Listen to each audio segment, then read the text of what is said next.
ఫైనల్గా అయితే మనం వీసా మెడికల్ అయితే పాస్ అవడం జరిగింది. నిజం చెప్పాలంటే నాకు వీసా మెడికల్ ఎందుకు ఫెయిల్ అయినా అనే రీజన్ కూడా చెప్పలేదు.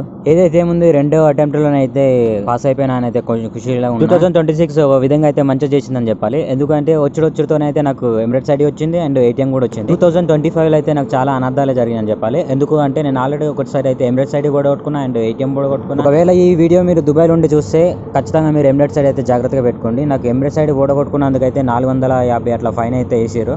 400 dirhams అంటే ఇండియన్ రూపీస్ లో అయితే 11,000 లేదా 12,000 అట్లా అవుతాయి. ఎలాగైతే ఏటీఎం వచ్చింది కదా అనేసి దోస్తులు అయితే ఒక చికెన్ అయితే తీసుకోమని చెప్పారు. ఈ చికెన్ కి వచ్చేసి 25 dirhams. సో మీరు తెలిస్తే కామెంట్ పెట్టండి 25 dirhams అంటే ఇండియాలో ఎంత అవుతుందో. ఏటీఎం కూడా జాగ్రత్తగా పెట్టుకోండి. నా ఏటీఎం కూడా అలాగే పోయింది. ఇక్కడైతే దుబాయ్ లో ఏటీఎం పిన్ అవసరం లేదు. మనం ఏదైనా కొనుక్కోవాలనుకుంటే కార్డు చూపిస్తే అందులో నుంచి పైసలు అయితే కట్టడం జరుగుతుంది. దరిద్రం ఏంటంటే నాకు కూడా అలాగే కట్ అయినాక అర్థమైంది నా ఏటీఎం కార్డు పోయింది అని. అందరికీ హ్యాపీ న్యూ ఇయర్. వీలైతే సబ్స్క్రైబ్ చేసుకోండి. Thank you.